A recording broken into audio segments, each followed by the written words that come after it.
जय हिंद दोस्तों। लास्ट कुछ डेज से कंबोडिया में 5000 इंडियन ट्रैप होने की जो खबरें हैं वो बाहर निकल के आ रही है। कहा यह जा रहा है कि जो 5000 इंडियंस है उन्हें फोर्सफुली साइबर स्लेवरी जैसे कामों में इन्वॉल्व किया जा रहा है और इसके रिगार्डिंग जो आर्टिकल्स हैं, वेरियस आर्टिकल्स आप देख सकते हैं। Over 5000 Indians in Cambodia are being forced to scam fellow Indians, और इन लोगों को भारत में ही रहे कुछ लोगों को के साथ में स्कैम करने के लिए बोला जा रहा है। और इसको लेके एक बहुत बड़ा अपडेट निकल के ये आ रहा है कि कंबोडिया का ये जो बेसिकली पूरा स्कैम इंडस्ट्री है ये $1 बिलियन का है, आप समझ सकते हैं। इसमें भारत से रिक्रूटमेंट की जा रही है, इनके अपने एजेंट हैं, एजेंट यहाँ के लोगों को रिक्रूट करते हैं, कंबोडिया ले जाते हैं, वहां पर ऐसे स्कैम इंडस्ट्री में फोर्सफुली यहाँ पर इन्वॉल्व कर देते हैं। और इसको लेकर 30 मार्च के दिन मिनिस्ट्री ऑफ एक्सटर्नल अफेयर्स की तरफ से रणधीर जायसवाल जी की तरफ से एक एडवाइजरी जारी भी की गई थी। ये एक ही एडवाइजरी नहीं है, इसके अलावा मल्टीपल्स एडवाइजरी जो है वो जारी की गई है, खासकर ऐसे स्कैम्स को लेकर और रिलेटेड टू जो इंडियंस 5000 जो इंडियंस आज के टाइम में कंबोडिया में फंसे हुए इनको लेकर। लेकिन एक अच्छी एक राहत भरी खबर ये है कि 5000 में से 250 इंडियंस को यहाँ पर रेस्क्यू करा लिया गया है कंबोडिया के हेल्प से। कंबोडिया जो गवर्नमेंट है और भारत सरकार दोनों मिलकर इस रेस्क्यू ऑपरेशंस के जरिए 250 इंडियंस को वहां से रेस्क्यू किया गया है। बाकी सारे जो प्रोसेस है इसमें यहाँ पर भारत की सरकार और कंबोडिया गवर्नमेंट दोनों मिलकर काम कर रही है। तो एक्चुअली पूरी कहानी है क्या, शुरुआत से समझते हैं और ये स्कैम एक्चुअली होता कैसे है इसको भी समझेंगे इस वीडियो में। देखिए, आज से कुछ दिन पहले की बात है जब ये खबर निकल के आती कि 5000 इंडियंस नेशनल्स कंबोडिया में उनके विल के अगेंस्ट, उनकी इच्छा के खिलाफ उन्हें फोर्सफुली ऑनलाइन स्कैम्स में इन्वॉल्व किया जा रहा है। और ये ऑनलाइन स्कैम्स करने की जो बात निकल के आ रही है, इनका ये मानना है कि भारत से लोगों को रिक्रूट करेंगे और भारत के लोगों को ही टारगेट करके स्कैम्स करने की जो पूरी प्रक्रिया है वो की जाएगी। और इवन कि यहाँ तक लास्ट 6 मंथ का जो डेटा है वो ये कहता है कि ये जो स्कैम है इस स्कैम में लास्ट 6 मंथ में 500 करोड़ की जो स्कैम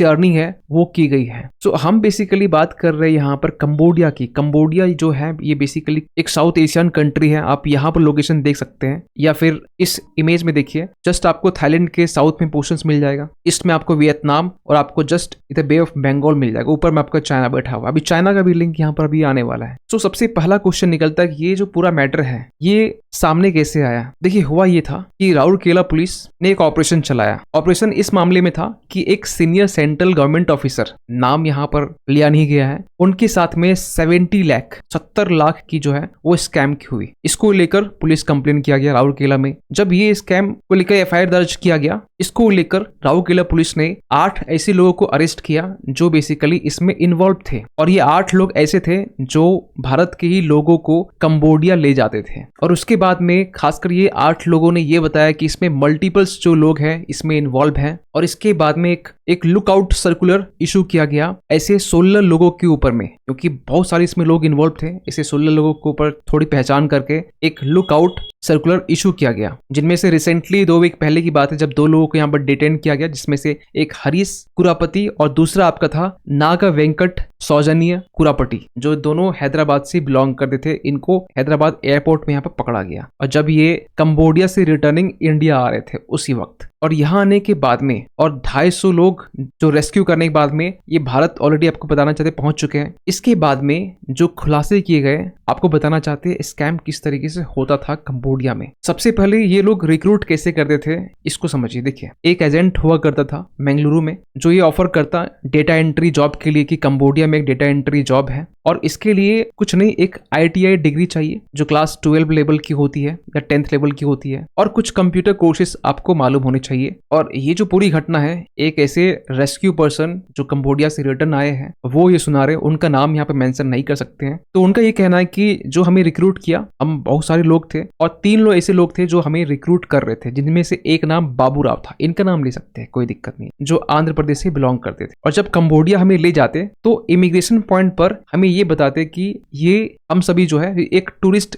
वीजा के तौर पर हम लोग यहाँ पर विजिट करने के लिए आए हैं या फिर घूमने के लिए आए हैं। और उसी टाइम से एक सस्पिशियंस जो इनके दिमाग में चलना स्टार्ट हो गया कि कुछ तो गड़बड़ है। और कंबोडिया ले जाने के बाद में एक ऑफिस स्पेस में ले जाया जाता है जहां पर एक प्रॉपर तरीके से इंटरव्यू होती है। उनमें से कुछ लोगों को सिलेक्ट भी किया जाता है, फिर टाइपिंग स्पीड टेस्ट होती है। फिर बाद में जाकर मालूम चलता है कि ये एक ऐसा स्कैमिंग इंडस्ट्री है, जॉब है, जिसमें बेसिकली करना ये था कि फेसबुक में आपको जाना है, दूसरे की प्रोफाइल को आपको ओपन करना है, ऐसे लोगों को आइडेंटिफाई करना है जो स्कैम हो सके। और सबसे हैरानी वाली बात क्या है कि जो लोग रिक्रूट कर रहे थे, जो लोग मैनेजमेंट टीम में बैठे हुए थे, ये टीम चाइनीज टीम थी। अब क्योंकि चाइनीज इसे इंग्लिश आती नहीं थी, इसके लिए एक मलेशियन लोकल को ये रखे हुए थे जो चाइनीज से इंग्लिश ट्रांसलेट करते थे, जो भी इंस्ट्रक्शन दिया करते थे ये लोग। और ये चाइनीज ऐसी नहीं कि पहली बार स्कैम में लगे हुए हैं, इसके पहले भी आपने देखा होगा और हमने अपने वीडियो में इससे कवर भी किया है बहुत सारे ऐसे टॉपिक को लेकर। जहां पर रिसेंटली, ये कब की बात कर रहे हैं, जनवरी 2024 की बात करें, जब रफली 44,000 जो चाइनीज पर्सन है वो म्यांमार से अरेस्ट किए गए हैं। आप म्यांमार में बहुत सारे चाइनीज देखेंगे जो बेसिकली स्कैम में लगे हुए हैं। वो चाइनीज गवर्नमेंट के ऊपर भी स्कैम करते हैं, म्यांमार में तो करती है, जिनको म्यांमार की जो जुनता है, जो आर्मी है, वो अरेस्ट करके चाइनीज को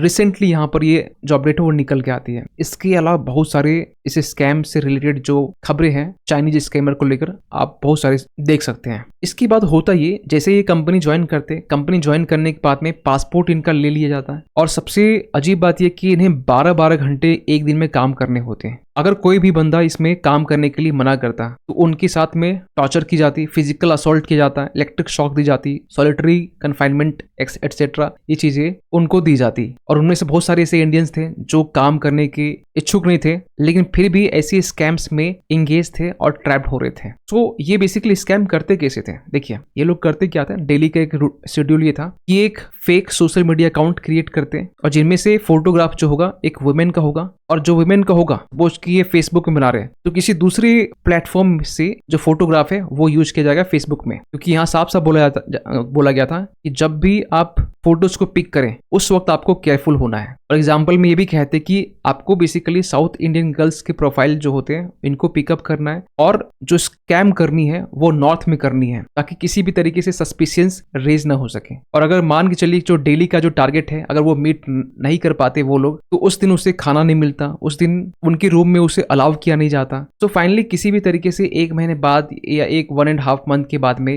वो अपने फैमिली से कांटेक्ट करते हैं, और इसी बीच में हेल्प के लिए डिमांड की जाती है, और एक लोकल पॉलिटिशियंस की हेल्प से ये जो बातें हैं एम्बेसी तक पहुंचाई जाती है। इसके बाद में मिनिस्ट्री ऑफ एक्सटर्नल अफेयर्स अपने साइड से एक्शन लेती है, और अब तक 250 ऐसे लोग हैं जिन्हें रेस्क्यू कर लिया गया है, जो साइबर फ्रॉड जो ट्रैप हो चुके थे वहां से। और रिसेंटली सरकार अभी कंबोडियन अथॉरिटीज के साथ मिलकर बाकी जो लोग वहां फंसे हुए इनको रेस्क्यू करने में लगी हुई है। और जो 250 लोग जो इंडिया पहुंच चुके हैं, आप इसकी इमेज यहाँ पर देख सकते हैं। तो फाइनली कंक्लूजन में ये कह सकते हैं कि मिनिस्ट्री ऑफ एक्सटर्नल अफेयर्स की तरफ से सेवरल एडवाइजरी जारी की गई है। इसमें इंडियन नेशनल्स है उनको अलर्ट किया जा रहा है ऐसे स्कैम्स को लेकर। जो कंबोडिया में फंसे हैं उनके लिए भी एडवाइजरी जारी की जा रही है। इवन की मिनिस्ट्री ऑफ एक्सटर्नल अफेयर्स में एज ए ब्रीफिंग के तौर पे ये कहा गया कि भारत सरकार, इंडियन एम्बेसी और कंबोडियन अथॉरिटीज ये क्लोजली वर्क कर रहे हैं, खासकर इस केस को लेकर, और आपस में कोलैबोरेट कर रहे हैं कंबोडियन अथॉरिटीज के साथ में, ताकि जितना जल्द हो सके ऐसे फ्रॉडलेंट स्कीम्स को क्रैक डाउन कर सके।